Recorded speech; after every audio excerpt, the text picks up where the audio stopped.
Hey, what's up everyone? This is Minnesota Mike back with you for another video. This is another one in my vlog series that I do through the Memphis Songwriters Association in conjunction with the blog that I write for them, talking all about songwriting and what has worked for various artists over the course of a handful of years, whether those songs have been hits or not. So this latest kick that I'm on is called That's All Folk, and these are songs that were folk standards originally and either inspired other folk songs or other songs within popular music.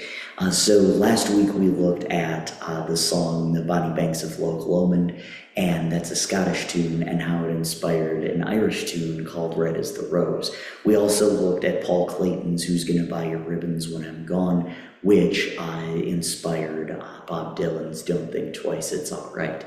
So we looked at those last week. Now we are going to take a look at Johnny I Hardly Knew Ye by Joseph B. Geoghegan.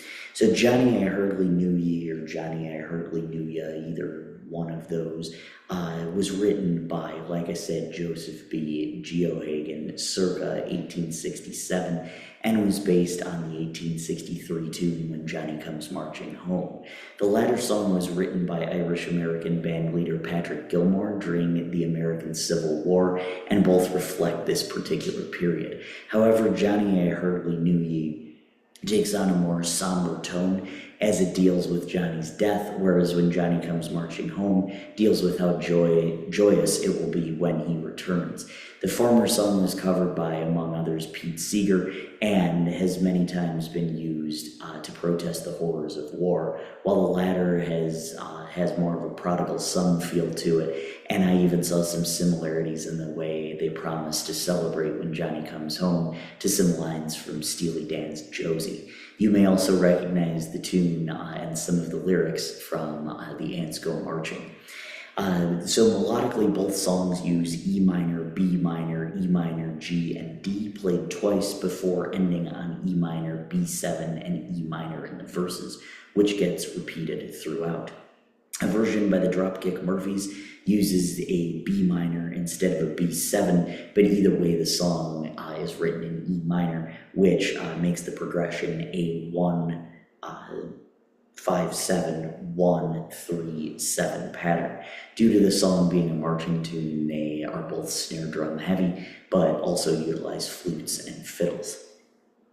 Structurally, the songs contain all verses. When Johnny Comes Marching Home contains 5 verses sung consecutively, and Johnny I Hardly Knew Ye has the same structure, except it has 9 verses instead of 5.